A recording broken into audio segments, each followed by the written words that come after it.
I have my own personal goals to, not be at the bottom, but yes, I would like to bring Envy kind of from the bottom to back to, the top or like the middle of the pack and at least get into playoffs because at least from there, we can prove ourselves even more. Just when you start to get to the bottom of the pack, it feels you just feel like a lot of pressure and then it's really hard to keep moving forward. And yeah, I want to make sure to avoid that. That's why it's so important to start off with wins at the beginning of the split, because you don't have those losses weighing on you as you continue forward. Showing that they're ready to fight, we're back and we're heading into a game 3 of Dignitas versus Envy. And it seemed like with the change of Ivern to Lee Sin, things got a little more spicy in the early game for Envy. Lyra was able to work things out. Ivern, great champion, right? Great. I think it's super powerful, etc. in the right compositions. But I don't think giving that to Lyra is something that Envy should really play around. Because I feel like Lyra, the guy was the only person on Envy that was even close to making it to one of those top spots in the NALCS All-Pro. I think Hakuo was kind of in that running for like maybe 4th, 3rd support. But really, Lyra was like by far and away the best early game jungler. Lyra can take away your camps, but he doesn't have that early game influence that you need, and I think that putting on Lee Sin was a good adaptation. Very nicely done. And looking at Dignitas from game 1 to game 2, we said a bit of a run back of the composition. They did throw the Graves in there, which really doesn't change up too much, but it looked like a bit of complacency coming in already. We took that game 1 nice and easy. We have a scaling comp. Let's just scale again, and Envy did not let them. Yeah, they went for kind of, once again, wait and scale, and like you said, Envy didn't let them. And when I looked at the first game's composition, they had like the Xayah and Rakan, right? The Xayah and Rakan for Envy, it's like, okay, kite into us and we will make the play then, or Rakan can maybe dive, and you saw Hakuo kind of go for that. Picked a pushing bottom lane, picked a roaming mid laner that can then join them, and really it was kind of that section of the map that really took over where they were punishing this Twitch. The Twitch barely got to play League of Legends in that entire game. And when he did, he got to hit people, even though he's like kind of doing all right as Twitch, super far down in levels, doesn't have the AD to really blow anybody up. He never got to live out that Twitch flank fantasy. He was still trying to live out the Twitch flank fantasy, though. Getting the team into some scary situations, but it seems like they were all behind it. We saw, even if they were low health, they were there, so we can see both teams making calls, synergizing well together. It's just the composition seemed to be falling apart at the right time, and we saw that completely with Envy. We had a game where they lost pretty handily, and then they didn't even get a turret in game 2. Yeah, big win there, and that's because they picked 3 winning lanes for themselves across the board. When I say winning lane, it just means you can shove in that lane and get priority. So you can roam first, you can move around the map first, you can ward first. Yeah. So they had 3 winning lanes, and then they used that. They didn't sit on their hands. Lyra played to the bottom side, which had pretty much the biggest win in it, because you are up against a scaling Twitch, you're up against this Thresh that can't really help wave clear, and you have Karma who keeps them under turret. So what do we see now coming from Dignitas? Obviously, maybe they go back I don't want to see running Thresh. the same thing. No, I don't want to see Thresh. Okay. I don't think you see. I know, Thresh main. I'm so sorry. Okay. I don't. Okay. I mean, I don't want to see it because I think that playing Thresh fast and loose and getting those early kills is great. But if you aren't able to do that, and it's much better, and there's less variance when you play something like a Karma or Zyra, because you don't have to kill them in lane. You just have to push them under turret, put them in a situation where the play becomes like a 60-40 for you to win it, and you'll wait and be like, okay, is this one good enough? Maybe 70-30, because, oh, wait, there's no possibility of junglers here. Now you go for it. So shoving the wave better than the opponent is so highly valued in professional play. I talked about it earlier where it's like, it's why Galio is so good. Even if he's losing the matchup, just shove topside. Right. It's why control mages almost never fall out of the meta in mid, because wave clear is so highly prioritized. That's why we saw Seraph, as we said, coming down his canoe, down the river, past Baron Pit to mid lane so many times. The Equalizer Keen, blow those summoner spells, and continuously be a force from that top. That's a great example of a winning lane, is where Seraph will automatically shove that lane up. Sure, he's in a gankable position, but the Graves isn't really paying attention to that side of the map. So Seraph just shoves up, dips into the river, and then he goes for a gank, goes for a play, goes for anything he wants, and you're free at that point. And that's what the beauty of having a winning lane is you get to do that. Other guys trying to last hit under turret, missing the cannon minions, stressing the little stuff. Lyra on your screen as well, just had his Lee Sin game coming out quite strong, and he said this time he came over. In game 1, we saw him talking. It took a little bit to kind of get adjusted for himself, but a lot of people, he heard would fear him, and he wants to be able to do that here. He now starts to kind of put up that type of play and get the results out of his play through that Lee Sin not so much that Ivern we saw. I'd like to welcome everybody else from NALCS1 here as we have our Game 3 between Dignitas and Envy. Dignitas taking Game 1, Envy just having a pretty clean win. 0 turrets dropped in Game 2. There were kills on both sides, but now we're in Game 3 here, and we're watching Dignitas run basically the same comp, and we're going to see if they do it again. Yeah, I don't think they do that again. I feel like Dignitas, they actually took a while to get back on stage, and they had a decent amount of time as well. So there was a lot of deliberation about what they should be doing in this next game here. You can see they're coming in. They want to win this first one. Start off, say, a roster change, or communication, or off-season was all for the better.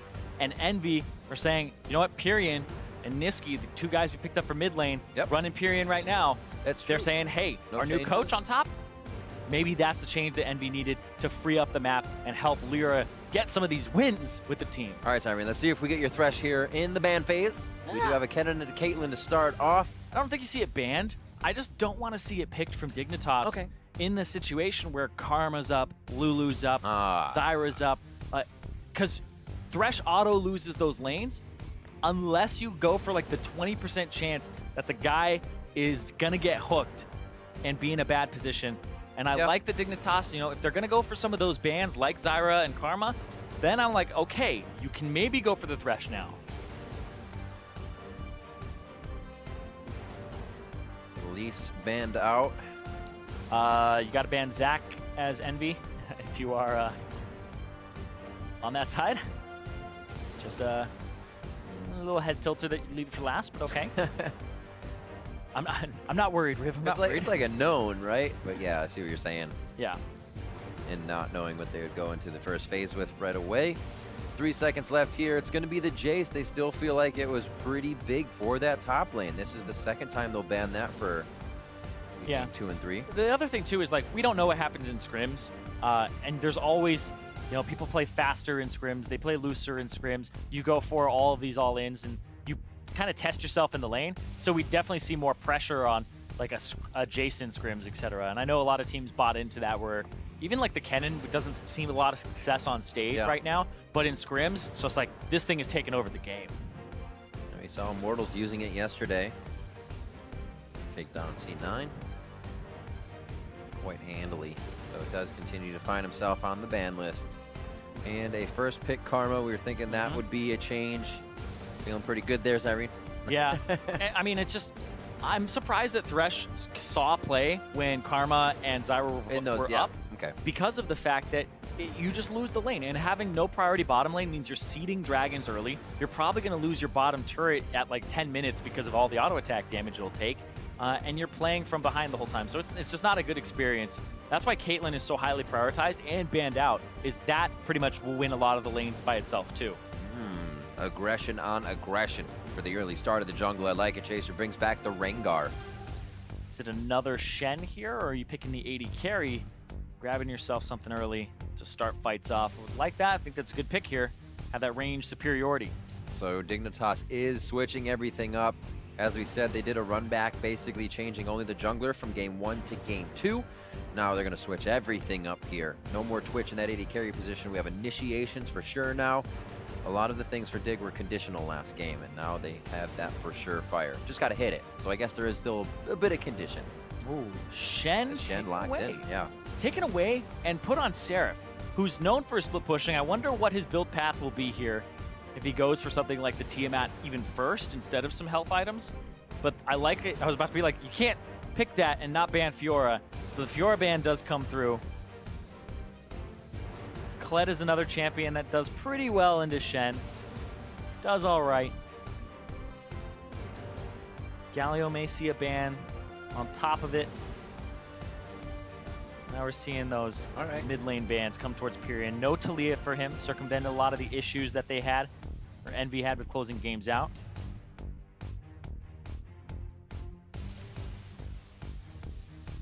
Pyrian played a lot of Victor. Had that TF towards the top. Yeah, and he also that would synergize with this one. He also was like one of those first people to pick up Kassadin and do really well with it. Yeah. That's true. I remember then Ryu kind of had some plays on it and a few others after seeing that. Yeah. Ooh, okay. I was like, what? Hey. No, like, gotcha. This may just be a Sona. Or, I'm not in love with it, but the Sona or the Nami, you'd be okay with this. Hakuo gonna go? Wow, okay. All right. I can do anything you can do better. I don't know. Okay, we'll see. Hakuo loves Thresh. Yeah, they both A lot of love these Thresh. guys. They both do. There's so many supports. I remember there's this era in Challenger where it's like, this guy's a Thresh god. Bunny Fufu's a Thresh god. Sheep's a Thresh god. Hakuo's a Thresh god. Remelia, it's like, oh, everybody coming up. Thresh god. Everybody plays it. Everybody plays it well as well.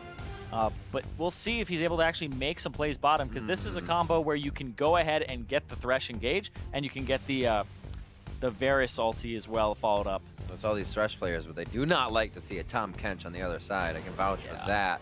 Your hooks completely just gobbled up.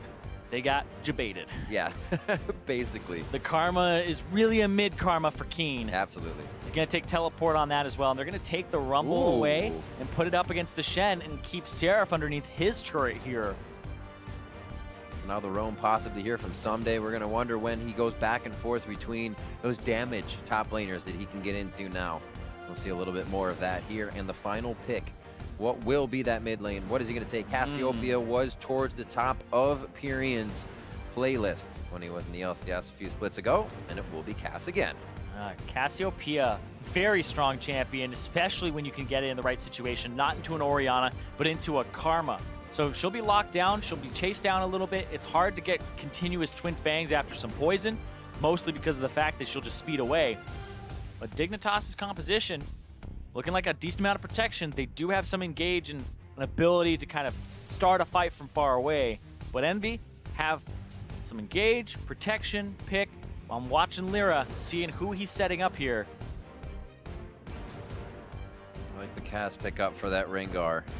He's going to have a little bit harder of a time getting in if you find Pyrian in that group. And we are about to head into Game 3. Quite a lot of Game 3 is going here between the first day and second day of the Summer Split 2017 NALCS. Violet and Cop to shake hands and leave their teams now. So the rest of the strategies they have let them know. They have given, basically, just ready to let them play. Yeah, picks and bans are done. It's all up to the players. All that coaching that they went through ahead of time. I say there's only 5 or so minutes in between each game, but we've seen that do so much for these teams before. Sometimes you need to just get out. You're going over the same speed bumps, and you have to hear it from a different person. The coach, the rest of the staff backstage has given all of the players what they can use now. The coaching moment where it's all up to the players now. It's one of those, Jesus, take the wheels. Players, take the rift. Be good that you see this coach come out from the back of the stage and say, all right, I'm going to play now. Just get up. No more wheel taking. We're on the rift. We're going to see what happens here in Game 3. Dignitas back on blue, Envy on the red side. And we are live. I like the pick ban and what happened there with Dig pivoting and putting Keen on the Karma in mid and keeping the Tom Kench as a secret, as a counter pick for the Thresh. Told you didn't want to see it, Riv. I didn't want to see it. But if Hakuo goes off and it's just one of those solo queue games where he's running around picking everybody off, it could work out. 30 seconds until It's not very good variance on it, though, is all I would say. Yeah.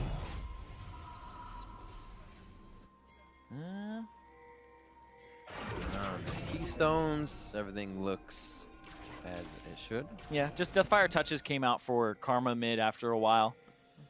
Kind of ditched the Thunderlords. Went more for, you buy some AP, you go for poke, and there's a better threshold there. Also, as Karma, you're going for like a Q, a one-off, or a mantra Q, and you're not really getting as many autos in as you would like.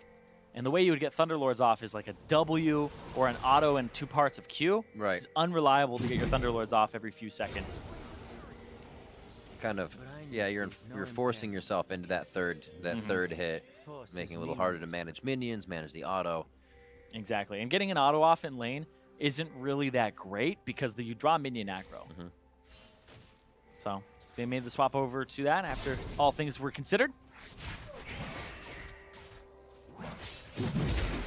Leash over to Chaser on the Raptors, so he'll be a little bit faster in terms of his jungle respawn. He'll come back at 4 minutes and about 20 seconds. And that's why a lot of people start it too. It's just a great camp to start on. And if it respawns earlier, it's so much experience. Yeah. And then you kind of get ahead off of that. I talked to a lot of pro junglers, and they're like, if I don't start on Raptors, I'm already behind. Because then the second Raptor spawn is later. Yep. So easy to take after the first one, too. Yeah, the first one's kind of the hassle. It hurts a little bit. The second one, you're like, and I'm done. There's a lot of junglers, like Sejuani, Gragas, like a lot of the tankier junglers that start Medallion, or Hunter's Talisman, sorry, that you just have to hit the camp and kite it around, and you're getting like 30 HP every second, and it's literally better than a health potion. You can use the Raptors as like a really fast way to get back to full HP, especially your first Raptors. Ooh, Hakuo with the hitbox on the scuttle. I thought it was going wide right. I mean, we talk about Hakuo roaming level 2 every game. He's walked into the river, yep. And this time he's helping Lyra pick up that scuttle crab a little faster, provide CC for it. Lee Sin doesn't have CC, which will remove the resistances. Ooh. Look at this, though, Seraph. Ooh. Seraph playing that Spirit's Refuge with a little too much distance. He had to take too many steps to get out of that situation. Lyra now around to the red buff. He's going to go ahead and grab that for himself. Yep. Oh, look at this. Maybe looking for a play on top. This is, once again, you're diving a Shen. Gets a little bit risky here. So Lyra starts off on the 3. Chaser going for a little bit of the Krugs, but they know he's low. The amount that he is low would be real bad if Lyra would have even been towards the top side of this map, so Seraph probably not too worried about anything at this point.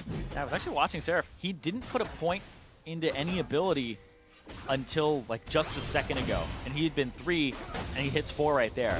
He was holding out on putting a point into his W that entire time. Just thinking maybe if junglers on this side of the map or all get dove, another point in Q is better. No wonder he took so much damage going to that hit. Yeah, just went right in. And it's interesting as well, because like this is not how the matchup played last time. You look at the Doran shields, both potions of both players have already been used because they tried to all in each other and smack around, but I really think that this is something that's just kind of showcasing that Someday knows how to pressure this matchup a little bit better than how Seraph did. Or Seraph likes to actually return damage more, which I think is a little bit questionable. But I like that he went in when he had minion push advantage. When you have more minions, that's when you want to go in, especially with Taunt, because then they draw all the minion aggro. Yep. As well, he forced Someday to turn away just about 0 Flame Spitter damage in that trade, forcing the back, forcing the TP. But he actually should have it at a pretty nice, that what it call 75% mark for the top lane, and not even under the turret yet. Yep, doesn't have enough gold to actually get himself the full haunting hurts. guys, but has the components. He's fine enough with that, but look at this. Yeah. Chaser. In the jungle. Oh my god. See Lyra take him away. Lyra's got his buffs, gonna take his Raptors now. It's not Chaser's jungle at this point. I said, for Lyra, you're behind if you aren't starting on your Raptors. You're taking the other guy's Raptors. There you go. So you're ahead? Now you yes, he is ahead. I would say he is ahead. You can mark that one in the books. 5:26. Lyra is ahead. But the funniest part of this is the response when your Raptors get stolen is to check their Raptors and be like, haha! Please, I hope your Raptors are up. But he didn't do them in the right order.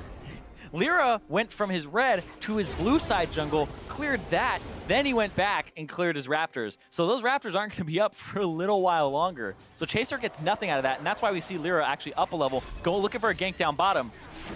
Chaser has been hitting Krugs left and right. Lyra hitting camps, and now the lanes onto Big. The thick skin comes through the last few hits. Gonna be close enough. Ranger's focus, not firing out enough. And Lod takes the forefront, being the meat wall for Big in that one. That is 3 summoner spells for just the exhaust there. That is a great play from Envy. Yeah. And that hook, that thresh hook, coming up big. And then when they hit Big with it and not Lod, doesn't matter. You can't get that, yeah, no. You can't end up eating the person who got hooked because it's you. So it's good to go after the Tahm Kench in this matchup. I like that, by the way. The hook comes up big. Yep. Now it comes up Lod. Oh, Lod. Oh, you can see mid lane fighting over priority there. Pyrian playing off to the side here in the control ward. They have to be careful. Some always say it takes longer than 10-15 seconds. You got to be wary of what the other team's going to do with it, and they back off at the perfect time, basically wasting Chasers. Yeah, this time is pretty valuable as well. Right now, also, Chaser could topside jungle right now, taking Raptors, taking the red buff away, but he's actually not counter jungling because he felt like that bottom turret was going to go down from the pressure Lyra was providing. And the fact that Seraph had hit 6 means that he could have actually ultied in there as well and provided more pressure. So Chaser actually doesn't get an optimal punish on Lyra in the slightest bit unless he rushes there right now. He's going as fast as he can. You see the Qs coming out on spam, but this means Lyra can go bot side now. And some days in the jungle, this probably alerts them that they are going to get countered top. They have a free bot to hit. Yeah, unless Hakuo goes for like a flash hook and hits big, there's really no excuse for this bottom lane dying because like Lyra actually shows up there. I mean, sorry, if you're taking the top side of Lyra's jungle, you have to tell your team, he's not here, he's bottom side or ganking bot, right? And they definitely infer that. Yeah, here Big would be kind of getting up, trying to get those licks in. You can see how safe they are actually playing. Level 6 just on the edge for these laners. You can see about 90% on the bottom left there for Lot. Mid's already 7. We haven't seen too much action here just yet either. Seems like both teams are kind of happy here in game 3, getting to a certain point before getting each other's faces. It's just been about Lyra in the jungle. Yeah, they know Chaser's there. Ash Arrow is up. Apollo is not level 6 yet. Cool. Interesting from Hakuo. Almost landed. Good from Kyrian to half shove the wave and then come off to this side here. Nice little teamwork. Moby boots from Lyra, trying to get around the map a little faster. Ouch. Thought was there, but yeah, Soul Flare, the mantra up Q, doing about 20% to Lyra's HP bar.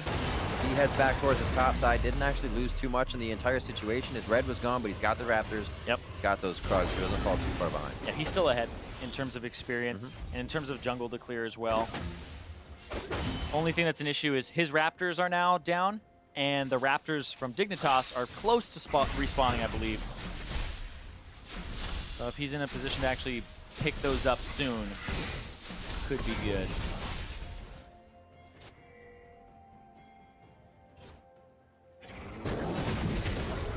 This is a game of checking the jungle pathing over and over again. Yes, so yeah, the Raptors will be up in a few seconds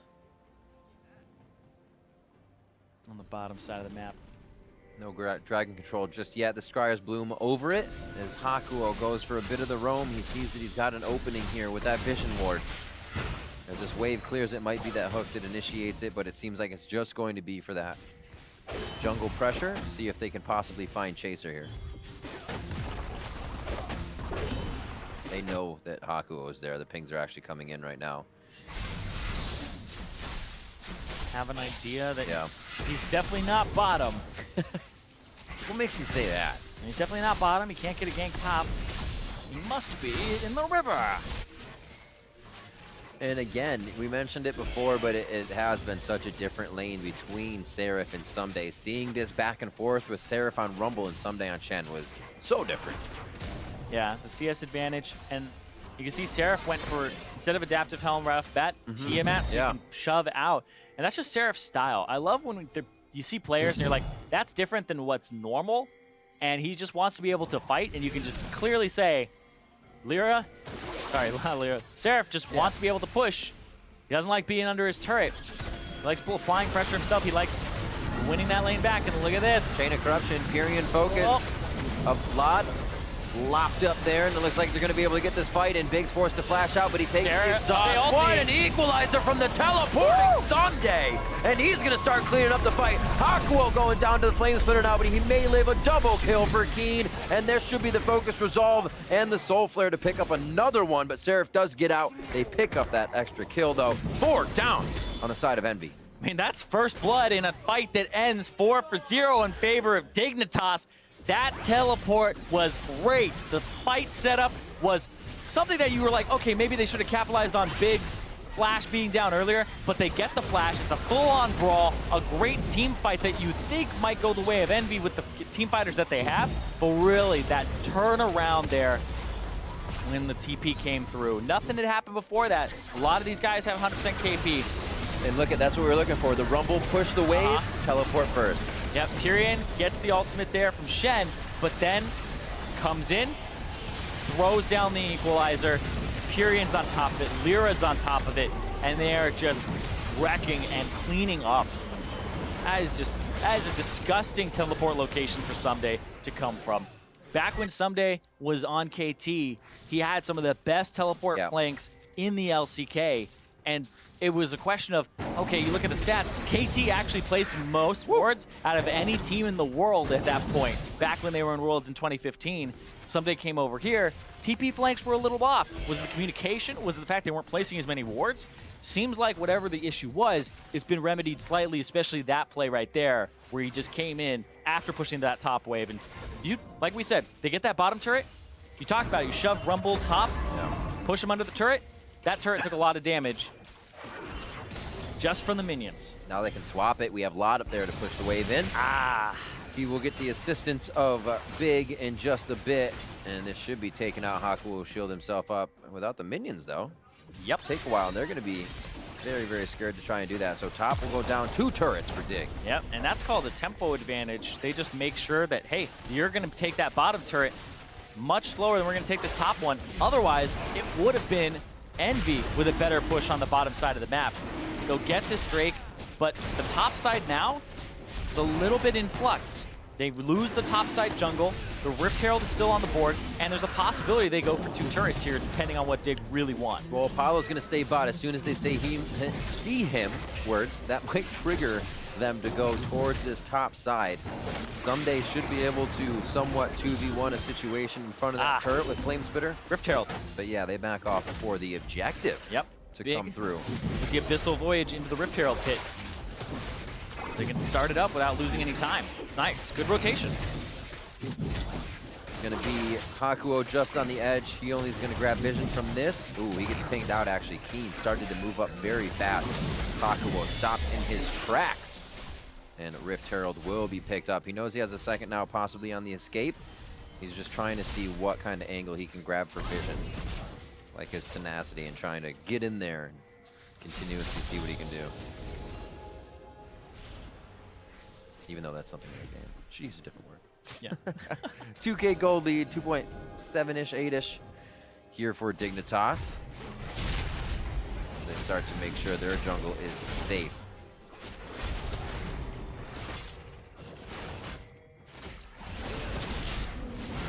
Not safe for now. They lose his blue buff. Hopefully placing some wards in.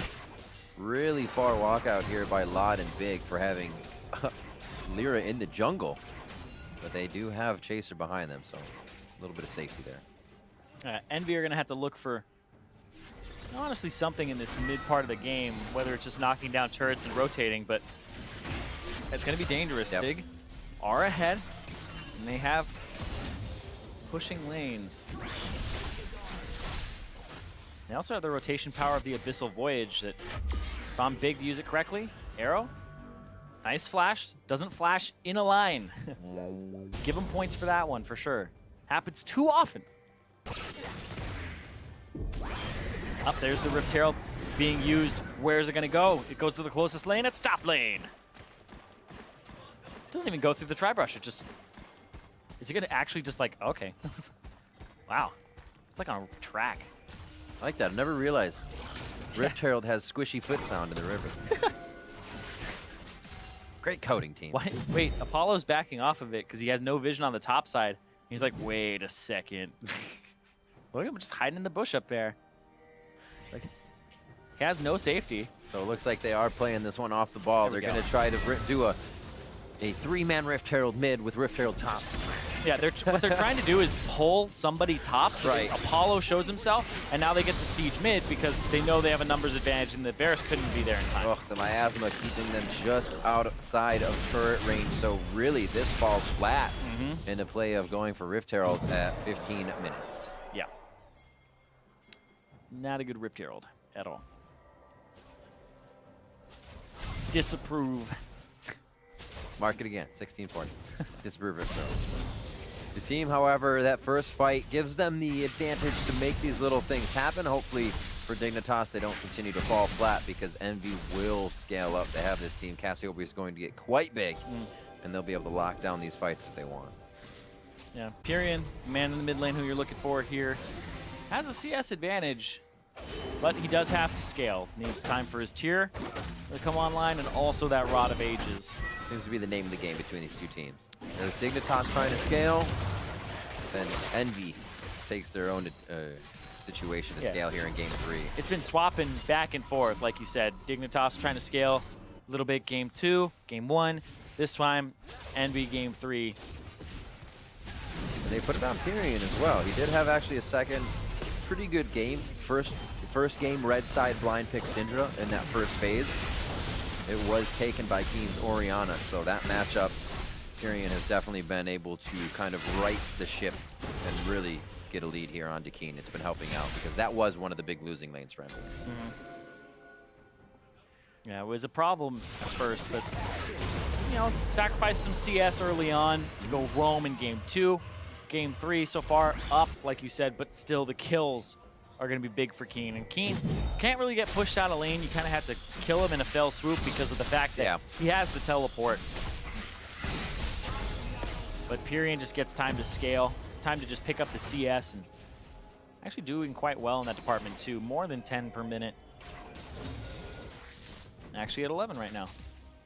See if you can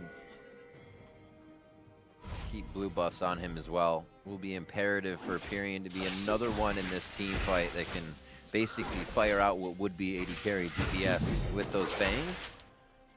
Because it is Pyrion and Apollo to basically do the damage. Yeah, down bottom, this wave from Lod got pushed in, and they'll actually deal some damage to this turret here. A few Rangers focus shots. Yep. Doesn't stay around too long because the wave clear comes in. You don't want to put yourself in risk of getting hooked by the Thresh. And Infernal Drake in 30 seconds, so checking the coffers. Nobody really needs to back for anything. No hot pockets just yet. Maybe after this fight, though, it would be a big one. It's about positioning here for Envy. Get it to Pyrion, get it to Apollo. Have the members of Dignitas be in front of those two. Otherwise, Envy's members are a front line in front of those two. Yeah. Apollo also doesn't have flash, so he's a prime arrow target because you last used the arrow onto him and you saw him flash. So this could be a pick that happens. And he's grouped up with his team, and they're ready to try and look for that Infernal Drake. The area's been claimed by Dignitas, who just want to shove out this bottom side and go back there.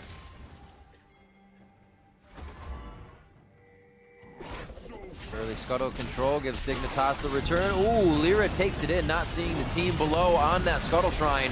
And the fight goes on. Hakuo throws down the box for the disengage, and that will be Seraph going all the way through. And Stand United. And Someday was just walking down. Didn't have to use his teleport. Had priority in the lane by shoving it up his rumble and then making sure he's in a position to possibly throw down an equalizer. Good defensive wards here from Envy. Looks like there's some they can protect as well, so they don't get routed around here. Someday coming out on that early teleport was gigantic for the first 4 kills of this game. We haven't seen that yet. Or again, I should say. And I don't think Envy shouldn't be picking those fights. Yeah. They're behind. They want to scale. They're waiting for Cassiopeia's items to really ramp up. And I mean, like, kind of rule number 1 of facing a Rumble is you either gank him because he's pushing all the time. Rule number 2, if that doesn't happen, just avoid the mid game. Don't fight him mid game. No team fights mid game. Fight. Exactly. Don't give him a dragon fight. Don't give him a mid game fight. Seems like they're trying to avoid it now. Seraph has stayed top. He's been actually back and forth with Lod and Someday, as the turret has yet to go down again. Seraph will back. Still teleports for both sides are up. That was only Stand United used, as there's a sale on Ruby Crystals for Envy and Pink Quartz for Dig. Yep. Oh, man. Some people rocking 3 in the inventory as well. Oh, see, sir. All right, that's the arrow we're talking about. Anything that happens here is kind of Dig gaining map position. Not a kill to come from this here. It might be the pressure mid, but just Hakuo low doesn't do much. Yeah, Someday grouped with the team as well, so possibility of an equalizer coming out, but you really want the follow-up equalizer or the one where people are routed already and the equalizer comes down. But it's allowing Seraph to push out that bottom wave as Shen. Ooh. Some good damage. Hakuo will have to think twice about facing Keen if he gets hit with some Qs. They are calling for just an assist over by Hakuo's position. I feel like he wants to go clear, but does not want to do it alone at this point. 226 to 214. Tyrion still needing to stay on top of Keen at 2-0 and 2 now. He cannot fall behind anymore. Good on CS.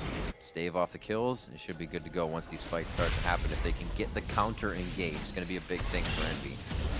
Yeah, if you can get some big shields in there from Dignitas, though, from Keen, who's got a decent amount of AP now, it could be pretty bad for Envy, who, no, they aren't really multi-target focused or anything like that, or AoE, right. But it's really just, if they can't kill these squishy targets on Dignitas, then that shield is going to mean so much. Really, really will. You have to also think about the denial of Devour. Oh, looking for Apollo. Here's the Abyssal Voyage. You're gonna also get devoured on that one, but it is a friendly Devour. 3v1 as the Stand United comes in here. 4 members locking it down for Envy as Dignitas thinks to have the upper hand. Big's gonna get dropped now, and the Abyssal Voyage to the top lane is a dark one. And that was great. It looked like it would be one of those Abyssal Voyages that you're like, oh man, they caught him out of position. The Shen ulti comes through. Hakuo is in the vicinity, and then Seraph held his taunt until he had been actually regurgitated so that Laud could get in that taunt as well. And that is the Shen takeaway this game. That has been for Laud's Twitch these past two. Seraph gets the Shen this time.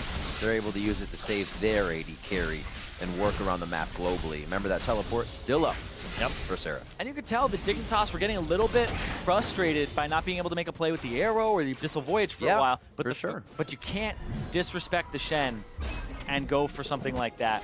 See again here.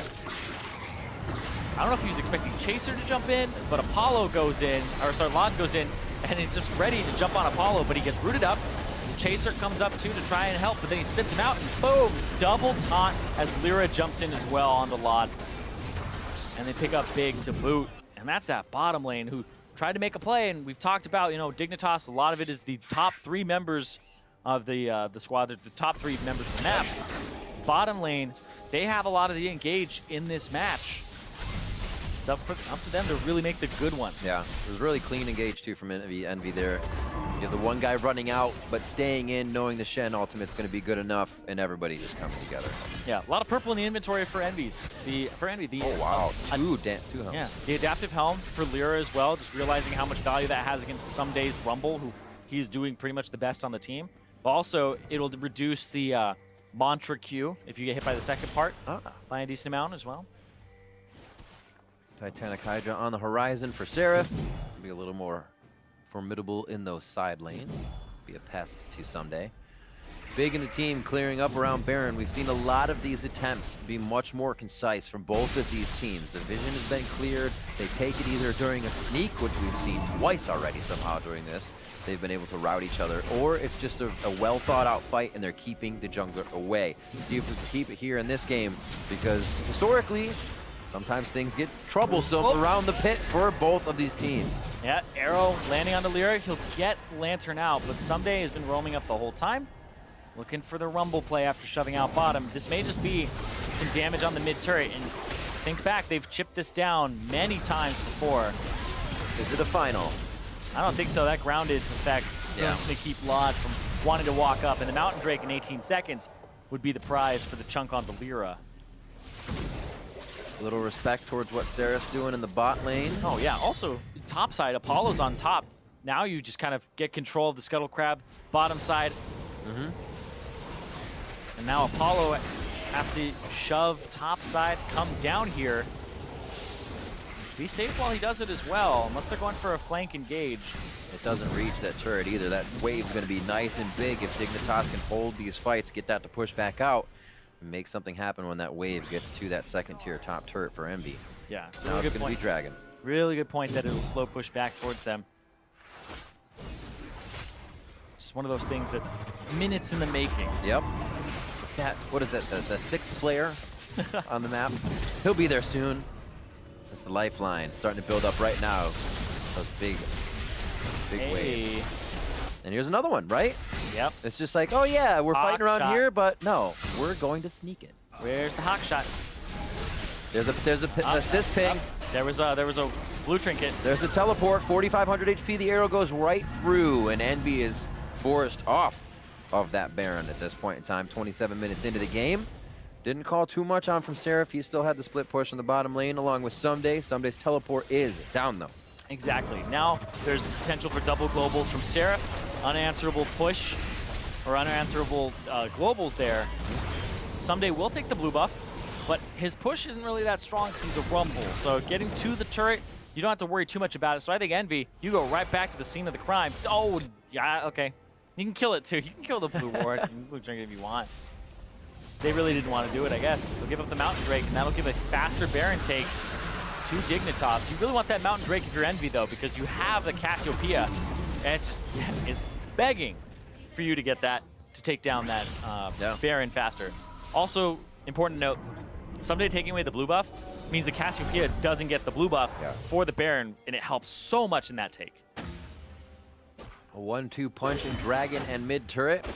Going over to Dignitas, and you said as well that blue buff being stolen away. Someday making good use of his time, not being able to teleport anywhere. Make sure he still can stay on the bottom of the map and be a menace. Apollo, about 40 CS up now as he crests 300, first one in the game. As everybody is doing a great job at, I'm not saying not sharing, but staying spread out and getting their carries the items they need to, as we're going to get to a pretty pivotal point in the game here. Yeah, Next Baron fight is going to be scary. Yeah. It's going to come down a lot to these team fight abilities. What's Pyrion's ultimate look like? What's Apollo's ultimate look like? And once again, Apollo actually has been split pushing so much, and he kind of gets away with this because he has a Shen. He puts himself in really exploitable positions normally where Big could like Abyssal Voyage in, and we saw that. But it's actually put him about a level and a half up over Laud.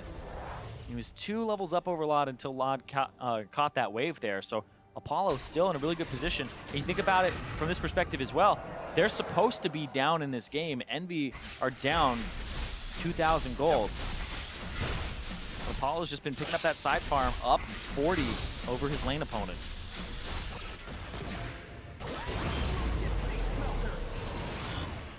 Almost kind of nice. You have that turret up there to feed you. Minions keep coming back even quicker. It's like, no, don't take this top turret, guys. It continues to give me minions. If they're not pushing, don't do it. But that is mid and top.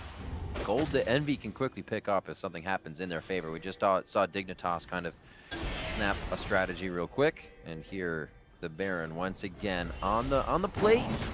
But it seems to be the last thing on their mind. Dignitas had sneaky Barons in game 1. Yep. The ones who got away with it twice. And it was actually quite good. When they did the Baron, it was the right startup. And I really think that Dignitas's lack of hesitance to take the Baron when the opportunity presents itself was quite good. And see how hesitant they are to do it now with the lack of vision on the backside. This is what I was talking about before, is Dig moving much more as a team to make these situations happen. They killed the Blast Cone too. Quick chaser hop bounce on the Blast Cone to make sure that is not as of use for Lyra or anybody to make it in. And these teams are just kind of looking for opportunities constantly, not trying to force anything, just looking.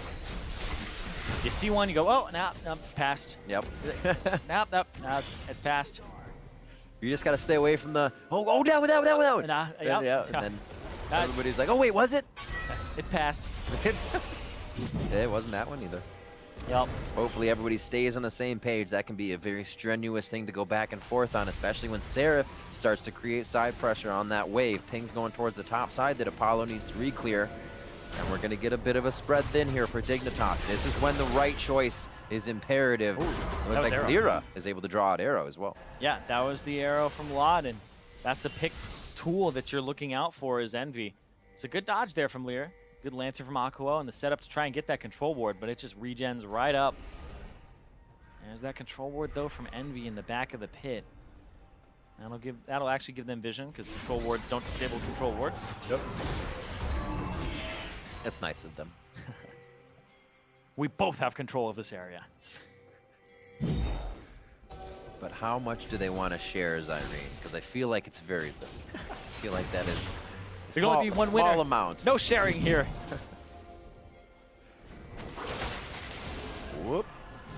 Protecting that control ward. Hakuo. Oh. Just missed Baron. Yeah, he wanted to start it up. Oh, he didn't. Yeah, he like gave it a back scratch there. Get 2 loogies. Can't unsee. Toxic. Get it out of there. Bio Warfare. All right. Furion still cleaning up in the mid lane. Actually evened out in CS from Keen now as he has found some solo lanes and farm to himself here. Somehow 30 minutes into the game. And item spikes are about 3 for each now. So we're getting to that point where it's going to be up to the summoner spells and who can use them best. The regular abilities aren't hitting. Just on the tail end. Looks like we're going to be getting another Baron. Yep. Hakuo was out of wards, placed his last control ward, and it got cleared. He had to restock all 4, and he had to buy 2 control wards. Hakuo now back in the area because of the Moby boots. Scrying Orb, full vision of the team. Hakuo knows they can use that. Just a quick second to get another ward in. Doing a great job at support. Yep, the support's down. That's all you need to do, right? Yup. Someday hit the point where he now has his Void Staff sitting at 25 flat magic penetration and 40% overall magic penetration. So he's not really caring as much about the adaptive helm. He does deal a lot of damage to Seraph now. This takes you to that 3-item point to actually be able to kill the Shen. Look at that, just Envy chilling. The moment they could get on this side of the map, they create the bushwhack strategy. Yeah, look at that, just that vision denial here. There's no vision at all for Dignitas in the Baron pit. Someday he'll be able to solo this. Has that Mountain Drake, helps him out a bit. Just takes it right quick.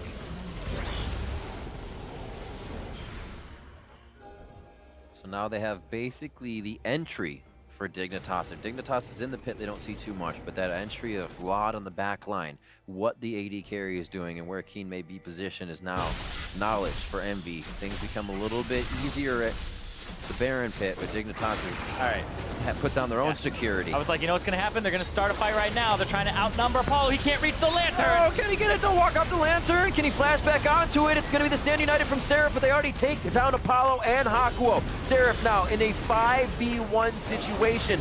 It's going to be Lyra and Furion over at the red buff, but they're just trying to grab the resources before Dig does, and Baron is going to go down. Dignitas finally found their opening. It was through Apollo constantly shoving the top wave. Sure, he's 2 levels up over Laud, but it's exploitable. I talked about it earlier, and Big eats Someday, brings him up to the top of the Abyssal Voyage. Now they're trying to keep Lyra out of the pit. It was basically a rinse and repeat. That's the second time Dignitas has activated that strategy.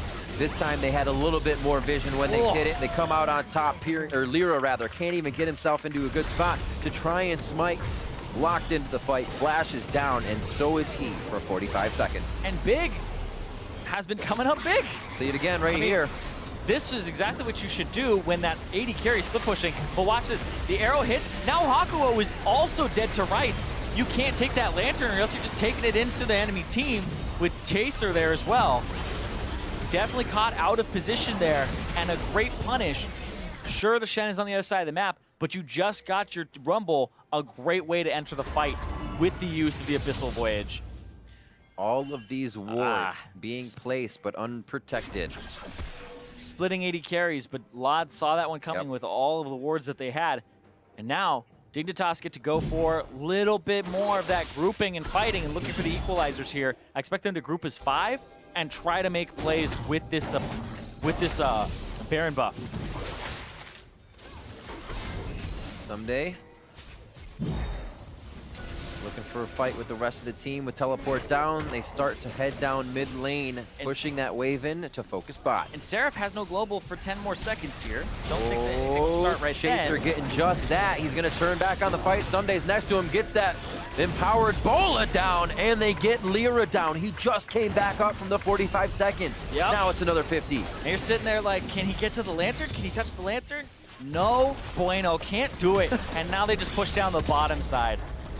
They're going to be going for this next inhibitor turret. Second tier in mid, second tier in top. Still up. You can see how fast they are accelerating this game right now after that 30-minute Baron mark. And they are just crushing down the inhibitor. other lanes to work after this now, and Dignitas backs up to come back for mid. Yep. They still have a decent amount of time on this Baron buff, minute and 30 seconds. Killed Lyra, forced out rest of the team to give up that bottom inhibitor. Blastcone's still trolly, but now they'll pick up this mid wave, push it to the tier 2. They don't really have to back. Nobody's in bad shape at all. It's so scary too because you're 4v5. You lose one, then you're 4v5 again. Lyra just can't back up. You can't get yourself into that cycle. And great shots from Lot on the left side with the team help. Envy knows they can't really engage. Not just engage, but engage. Yeah. Of course. The hard engage? There you go. 405 CS now for Apollo as he's breaking another mark. Yeah, someday Lod chilling off on the side, maybe looking for an arrow, but Chaser's on the top. Seraph has ulti as well. Don't feel like you make a play here if you're Dignitas. Feel like you back, you reset, wait for that equalizer to come back, wait for bottom wave to shove out, and you go for top mid. You go for the Elder. Yeah, you go for top mid for the next minute, and then you can go for Elder. Walk all over his lawn, he hates that. I just imagine a dragon with a cane. Come down. Out of my river! Oh, the Elder. I never actually thought of it that way. Well, there you go. Yeah. Only comes out after 36 minutes. You really just got to make it, man. He's got a lot of tolerance until that point. And he just through with all of you guys. Oh, another voyage here. We'll see how far they go on this one. Arrow? The seas are rough. They can't seem to get the initiation that they want. Lantern out. The dark passage to the light for Lyra. And that would have, he has gone down so consecutively recently that that would have really been bad. Oh yeah, they were just constantly beating him into the ground. But you're really just waiting on that damage, waiting on Pyrian to do a lot of damage. Where's the Void Staff? It's coming in later. He's got good survivability in the Rod of Ages. There's some brace. Banshee's Veil. Banshee's Veil. This turret's about to go down now. And they do finally get it. The last caster Winion with the shot. So Dignitas living on this blue side now. A little interesting with that inhibitor being down towards that side. Letting Someday push top. They're really just kind of splitting their pressure more and more. So that's what the result they get out of Envy is split as well. Yep. What do we got here? 0 deaths defied so far by Lod. Hasn't had a chance to use that Phantom Dancer too much. We'll see if it keeps him alive and keep track of that. A little fun thing to do throughout the game. And Dignitas owning basically everything their side to the base of Envy. It's going to make it difficult for any blues or reds. Blues mostly for Pyrian as well to keep these sieges stopped and the fights won. Yeah. You're waiting for Pyrian to deal a lot of damage. Level 18 for both him and Apollo. Lod just hitting 17 himself, so was 2 levels down. But now you have Hakuo sitting level 12. Those 2 levels that Lod was down funneled into big. So support actually a bit ahead now. Doesn't mean a whole lot in the grand scheme of things, but looking at the way the map is being played, this Elder Dragon. So angry. Yeah. Looks like they are going to back off. Just taunting. He hasn't had his nap. Here we go, back down to the Dragon. They're going to have a little vision control here. And a gigantic wave heading to the base. Yeah, gigantic wave. The bottom side that was going into the turrets. They see Apollo trying to clear it out. How are they going to start this? All right, Lyra gets Lyra's got to get over. in if he wants to steal. Lyra does 2K. not have, or he does. Now they fight. Not a word to be used for a moment. He does not do. Lyra with the stand united on himself. Stunned is going to be Pyrian. Can't get in. Flashes to hit Lot. Only gets us back. Not going to stun him up. And now they are continuously just on to Big. Take him down. And it looks like Envy staves off the fight for just a bit. Yeah. Someday actually channeled his teleport right in front of Seraph. Seraph just interrupts it, and then he shows up to the fight. So Someday actually really bad usage of his teleport.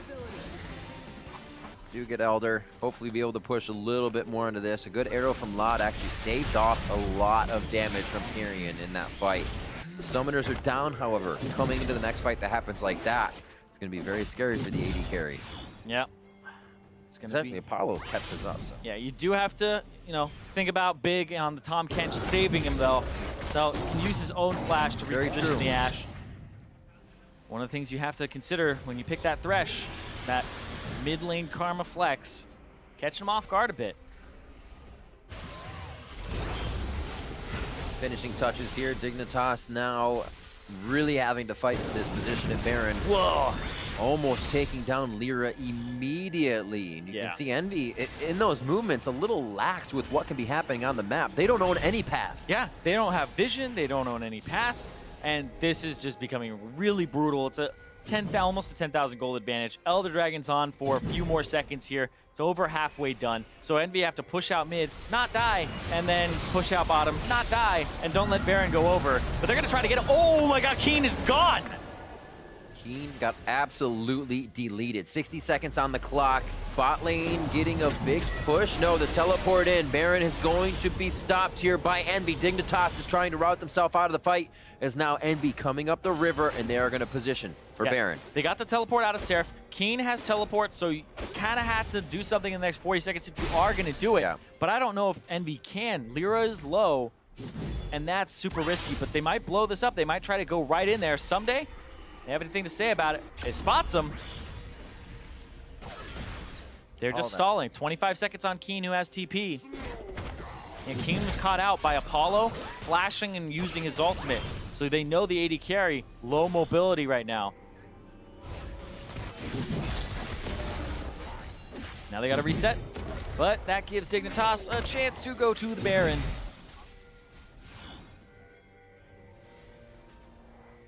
Tons of pings going down. Yep. Musical pings right now from everybody. Hopefully they are ready to take the fight. They are pinging There's TP from Keen. They're going in. Lyra can see it. It's got 6,000. They're slowing the damage. Saying slow and steady or don't even do it. Yeah, they're going to back off right already. 2,300 HP onto Chaser. He's trying to heal himself up just a little bit more to get to max. Nice equalizer to start things off. Team split, though, as they were trying to go for the 1-2 punch there, and then the finisher. Keen would have been able to get some big damage in with the rest of the team. So that even slows things down now for Dignitas, not having their surefire engage from the arrow. Yep. Should come up quick. And this game, it's getting to that point more and more where it's just going to come down to execution. We're approaching 6 items on a lot of these players. And that advantage that Dignitas has is up against that ceiling. You can't get more than what they have on somebody like Someday. Whereas Seraph still has room to grow, and then this means less and less in terms of the gold lead.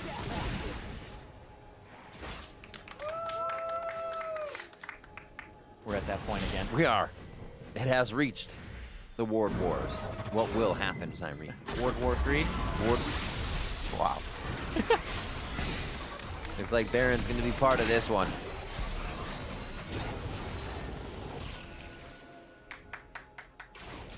Hadn't killed it yet. There we go. It's the anticipation. It's mounting. Ooh. They're going to get a hook around here. Will they be able to route the team? Pyrian. Thought he was going to get hit by Someday first as he went around the Banshee's Veil, keeping him safe if anything were able to hit him first. This is just pushing mid and trying to go back to Baron to clear the control ward. The ward wars are literally just shove out mid, now go put wards down. Shove out mid again. There's the arrow. It hit Apollo. There's the cleanse. Yep, got the Mikhail's Crucible.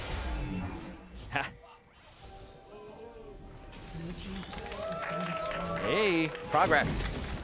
Got the bot lane going down. Seraph's going to keep pushing. They're going to call for the Baron attempt now from Dignitas to take the 4v5. That's going to be the so teleport much damage in. though from the Seraph Cassio. now coming in. Pyrian gets the Cassio. He went in. Cassio, that's Lot taking damage.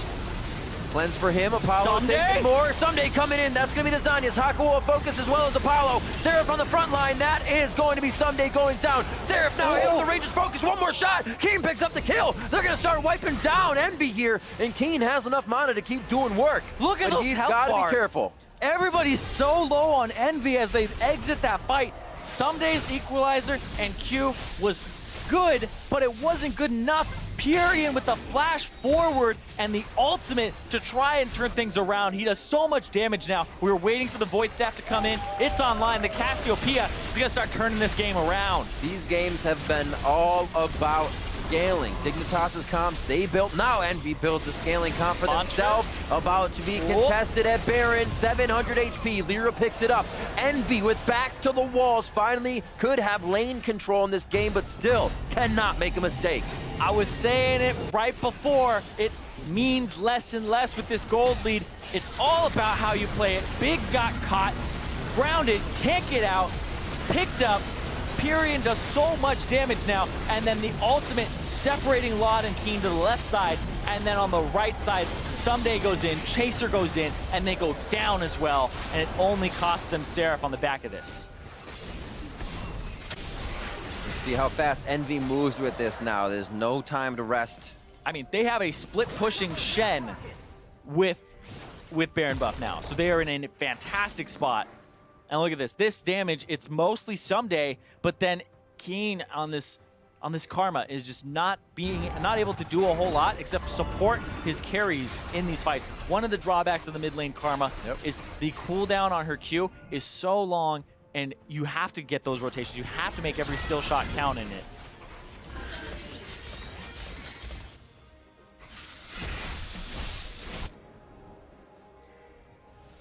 Slow movements now from Dignitas as they have had all the time in the world to play on Envy's side of the field. They were at inhibitor turrets, doing damage to that inhibitor, and now Fear moving across the river against this Baroned up Envy team. Envy now finally placing forward wards in to make some moves. A possibility of a fight here, but Keen backs off quick. Yeah, this Baron actually probably gets Envy back to even or above. They'll take this turret. They have a push on the top side. They'll take that turret, that tier 2. And they have turrets to take. There's 3 to 7 right now. You just have to walk up, avoid arrows, and they have the Mikhail's Crucible as well. Get it with this siege minion. Yeah, just protect it, put your body in front of it. Now Rylai's Crystal Scepter for Someday as well. Making sure that he slows him down. There they go. Now it's only an 800 gold difference between these two teams. When it was, we were looking at an almost 10,000 gold advantage for Dignitas during the mid game. Props to Envy for weathering the storm, making the right moves, being able to, obviously the wrong moves when Lyra went down, but stopping that from being any more of a snowball from Dignitas. A lot of back and forth from each team, and I'm sure they're learning a lot here in this first game, or I'm saying third game of their first series of the summer split. Yeah, and Dignitas, they've gotten a few Barons, and an Elder Dragon has already gone down and is about to respawn in this game, as they are now neck and neck in gold. 2,000 gold in the hands of Pyrian and Apollo. 2,300 actually. 3,500 for Seraph. He sold and rebought. I was like, where did that come from? You taking out loans? Like, give me that Knight's Vow, baby. Let's go. This is the late game dream. Keep somebody else alive. I looked up the chart and I was like, what? Yeah, now Seraph is going to be trying to keep alive his carries here. Apollo has the Knight's Vow on him from Seraph. Not Pyrian, just trying to keep his 80 carry alive. And this is just, this whole match, like, getting that one in that win category is just a team fight away for both of these teams. It's 3 hours worth of work, son. Uh-huh. Here we go. And this one might be an hour itself. 10 to 7, as you said, the gold finally evened up. And it's a 5v5 looking at each other. Shen only on the top side here. This is either a fight or they're just going to decide to guard it. Yeah, Elder Dragon, 10 seconds. Hawk shot, one of them used there from Laud. 15 seconds on his next one. And that's just mid lane priority. But top side, Seraph banging on that top base, getting in there. And they're going to route back around. Well, they're going to start Elder Dragon. You start it here. You try to get the Shen to come in. Holy Look at that. Moly. And it's down, and Elder's there's the arrow. gone. Which way do they go? If they win the fight, they go straight to the base. Pyrian got a great stun. Pyrian hits that. Petrifying Gaze locks up Dig, so they have to do 2 thoughts. Second thought coming into this one. Apollo getting chomped up. Does he get devoured? Flashes forward. Still has shots from the back line. Apollo safe for the rest of the team. Just creating a squad of defense. Someday TPing in from the top side. And now they're going to start melting down Envy. The follow-up from the rest of the team as Envy was trying to figure out where Someday came from, how to do it. Do they reassess the fight well enough? Hakuo with the hit, but Adasarif does not have the damage. And Dignitas comes up huge. What is going on in that fight? The Elder Dragon goes down so fast to the damage of Dignitas. They get it, and then the fight afterwards is just absolute insanity. Someday literally TPs mid-fight to get himself in the middle of the lane.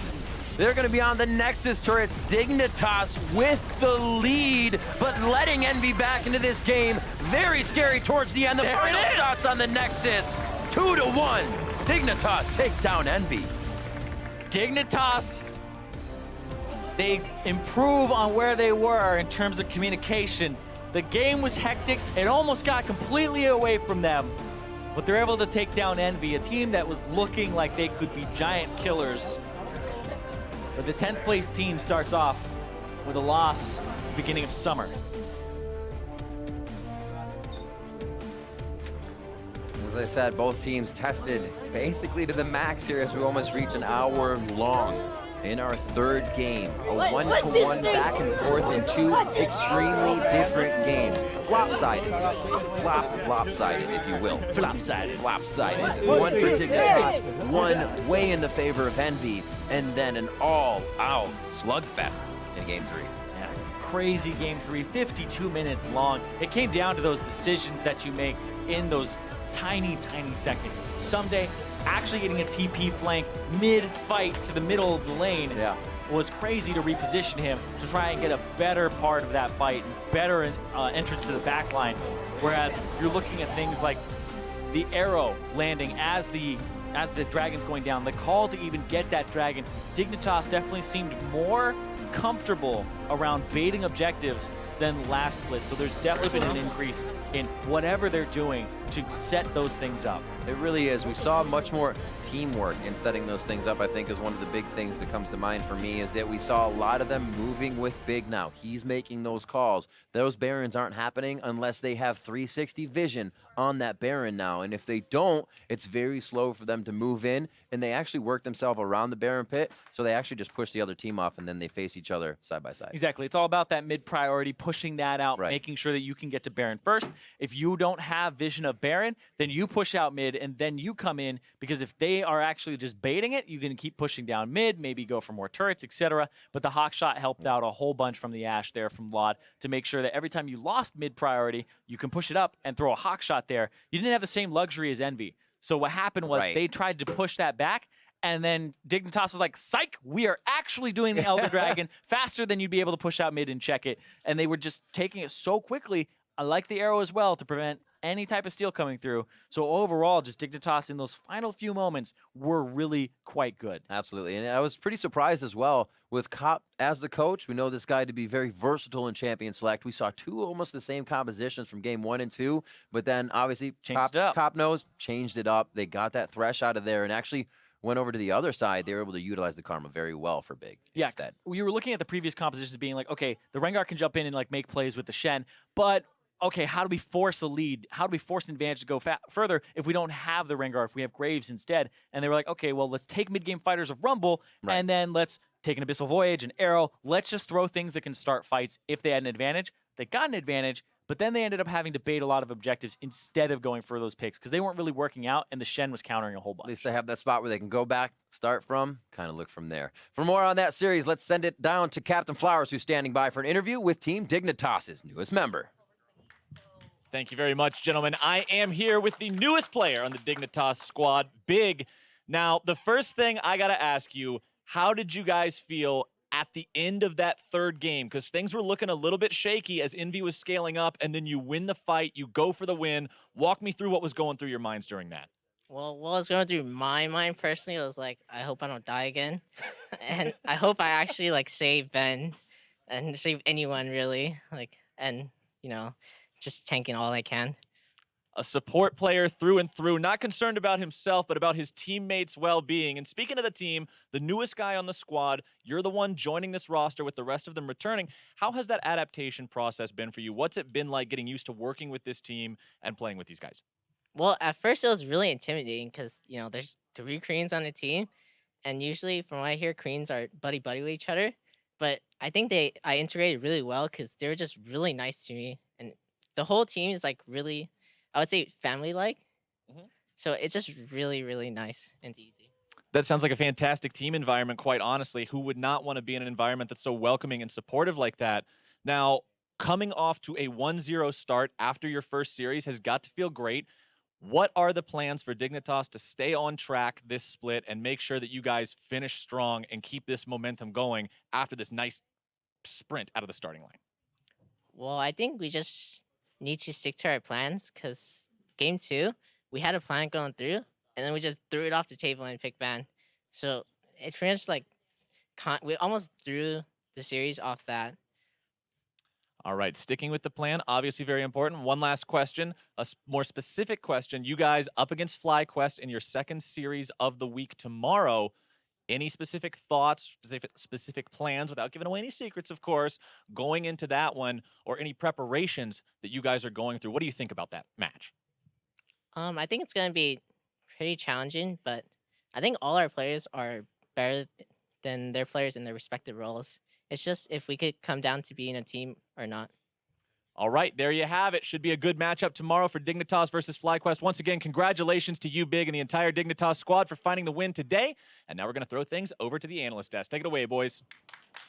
Thank you much. Thank you very much, Captain Flowers. Big there, the newest addition to the Dignitas roster, always touted as one of the more vocal players in the North American LCS. And I think as he speaks about for that squad, the challenge will be sticking to their plans and executing on the strategies that they've, put together coming into the week. That'll be one of their biggest challenges, but also one of their greatest areas of gain, at least as a roster. And him being a vocal member is going to be a large part in making that happen. Yeah, he talked about having a team with 3 Koreans on it, sometimes being a little cliquey outside the game. The bigger struggle, of course, is when you get inside the game, making sure that they understand the plan and they're on the same page with you. And then executing it itself is a whole different story, and knowing that this is the exact time you want to go. And I think with that in mind, if we look at this 3-game series as a whole, within each skirmish, within each play executed by Dignitas, you can see clear intent. Of course, there is plenty of room for cleanliness around the execution and making sure that, hey, every fight we take is a one fight once we've established advantages instead of taking more, 50-50s and 60-40 opportunities. I can at least say where in the past we've seen a lot of our lower tier teams, struggling teams in development, is in their ability to close out games. There's very clear directive throughout the game from this squad in terms of making plays. Right, we saw game 1, they forced a lot around Baron. Sometimes a little risky. Lyra was in range to kind of flash steal, though they did have decent control, making it difficult for him to get involved. Here in game 3, they tried to use that Tom Kench global transportation to pick off Apollo in the side lanes. Sometimes worked, sometimes didn't. And with that, going back to the whole discussion around having, the mixed language teams, having the 3 Koreans and making sure the communication is on point, a lot of times where we see that fall apart is in early game skirmishes when you're relying on TPs and quick reaction times around that communication. And in fact, 11 minutes in, Dignitas is the one that comes out on top of a team fight 4-0 in the river. Right, I mean, we talk about Someday being the best teleporter in the LCK. It can be a little hard to translate that to the North American stage when you're not all on the same page. But here gets an excellent TP flank, drops the ultimate to cut down, slow people off so that his rest of his team can chase down while also getting a lot of damage. He's able to burn multiple members and set his team up for this really early 4-0 that brought the game completely in their favor. And it was kind of surprising because we're used to Envy being that early game team. Lyra's back on Lee Sin. You think he's going to go crazy, but they didn't find any advantages prior to that team fight. Right. So when Dig is able to find such a great flank, they take complete control of the early game, and Envy is not in their comfortable area. And what I love from there is that it's clear from that point onward in the game, they understand what their win conditions are, right? What are the abilities and cooldowns that we need to play around in terms of extending our objectives? Again, or advantages, rather. Again, they don't always capitalize on them. Those skill shots don't always hit, and that's okay. The point is that they understand this is the sequence of events that must occur in order for us to extend our advantage. Right, you saw that in the top side the first time that they used the Tahm Kench ultimate to try and pick off Apollo. That one went a little off because they transported the Ashe with them, and then he held the ultimate trying to bait out the juke. The second time they look for it, they bring the Rumble in and just snipe Apollo with the Ashe arrow, and he's able to drop the Rumble equalizer right on top, and Apollo really doesn't have anywhere to go because she can't get away from a Shen, or I mean, excuse me, a Rumble who does a lot more damage through the Shen shield than an Ashe could. So this time around, this global play works out, able to get a couple pickoffs here, and that opens up the Baron, which really brought the game into Dignitas's favor before they started struggling again. And what I love about that is a low-risk play, right? With the vision that they had, with the numbers advantage that they have, it's a low-risk play. Hey, the arrow misses and he clicks the lantern. Oh, well, he gets away. Whatever. But as soon as it hits, everyone's there following up on the call as it was made, and because it all happens in an instant, they do secure multiple kills, a big advantage on the back end of that. I want to fast forward now to the final fight of the game, 51-30, because this is our point. There were still moments where Envy finds their way back into the game, and we want to see Dignitas be cleaner in their execution, but they do scrape it all together here in the final fight. It's largely due to the fact that they get the Elder Dragon burn. We saw a late game team fight already go in the favor of Envy. They have the Cassiopeia who does a ton of damage late game. And then now with this Elder Dragon burn, they can chase down the team fight. Great teleport here, coming into the backline by Someday once again, burning down multiple members, has the Zanya to be safe. Flashes the hook, able to keep getting damage down. Tahm Kench now brings in the global, slowing the backline down for a second time, allowing the rest of Dignitas to chase through and start cleaning up the rest of these kills. Still gets a little dicey at the end. You see, this is why it's so important to have that Elder Dragon burn, because without that, they might lose this fight again. Exactly, and this is where we say this game probably could have ended 10 minutes sooner if everything's played correctly from the point in which they have an advantage, but even still, it's nice to see that they do come away with the victory, given the fact that they built up those advantages and did understand their win conditions. Player of the game going to Someday, as was mentioned both in the first replay where he TPs in, has an incredible Rumble ult, and even there showing mechanical prowess in the late game team fights. Definitely one of the most important factors for Dignitas, being on that carry Rumble, getting his own leads, making the big TP plays. A little bit of a head tap to Big. First game for Dignitas coming up pretty huge with Tahm Kench, and in the first couple games with the Thresh pick as well. And that's where I'm going to be really curious to see Dignitas grow throughout the split, is how does he, as a vocal member, slot into the team and continue to be a leader from the support position in terms of helping their growth strategically and not just individually. I think it's a good meta for him as well, given the fact that if you're stuck on the Lulu Karma, sure, you can do the shot calling, but it's not quite all up to you to really pull the trigger. Now, if you're playing things like Thresh, Rakan, Tahm Kench, all of them can kind of have their own go button. Right, I get to say go, but I also get to throw the skill. That makes us go. Now, before we wrap up our day, let's go ahead and pull up the standings. CLG, they're going to end their weekend at 2-0, while TSM, Echo Fox, and Team Dignitas look to copy that record with their upcoming matches. We'll see who can make their Week 1 dreams come true with our games tomorrow. Coverage kicks off on NALCS 1 with Immortals versus TSM, then FlyQuest take to the battle arena against Team Dignitas. Over on NALCS 2, Phoenix 1 hope to get their first win of the split against Team Envy, and after that, Team Liquid aim to take down Echo Fox in the Battle Theater. Any particular matchup tomorrow that you're looking at? Of course, we're so early on into the season, it's not so much about standings and beating those above you. It's what kind of matchups are you most excited for? I think the one for me is TSM versus Immortals. We heard the fact that Doublelift was saying, Immortals bot lane's actually not that bad. He thinks they can still smash it. How will Immortals actually stack up now with this kind of new look where they're focused more on playing control and set team plays versus the very scrappy, aggressive style that we saw last season with Dardoch at the helm? Yeah, I think it's a really interesting look at that trade. We go back to it over and over, but, when we were looking at it as, hey, CLG got the better of this deal with the big playmaker in Dardoch, I think a lot of people undervalued the consistency of Xmithie and his willingness to play the supportive position. Again, there's a finite number of resources on the map in terms of League of Legends. And Dardoch used to take a lot of them in terms of what the team needs to follow up with him on. Now, Xmithie's more of a setup tool for other people to get their own leads. And after, beating Phoenix 1 yesterday, seeing how much improvement they can actually make in this season is huge. Going up against TSM now, they have a tough first week. I was going to say, it's a very tough first week. Tall order to see if they can come away with a 2-0, but we'll see if they can do it. For now, though, we've got to say goodnight to you. So for myself, the casters, and the entire live broadcast crew, thank you for watching. And we'll see you tomorrow for more North American LCS. Good night. I wanted to see.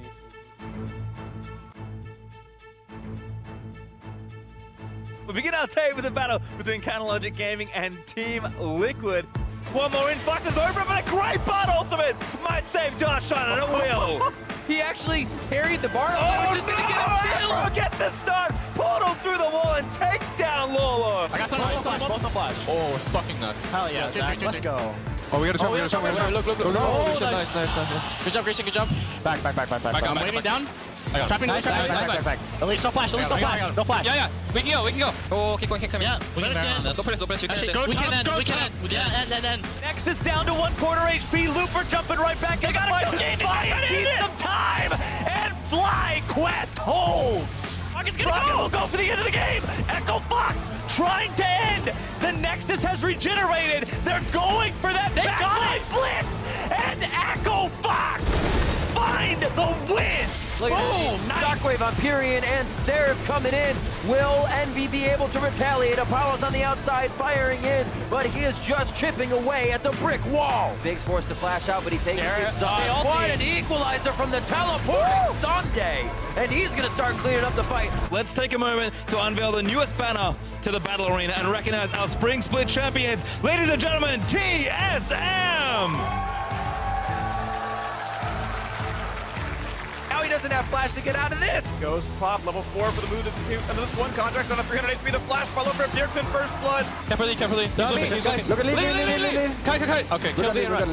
Kill the run. Look at top. They don't have jump. No smite. Finish it. Contracts is dead. The fight continues on the backside. Smoothie forced to run away. They're going for the steal. And it gets picked up by Bjergsen. Down goes Sneaky. Down goes Smoothie. As Contracts left alive. But there's no base left to defend. The minions are here. And TSM going to return to the LCS with a 2-0 victory.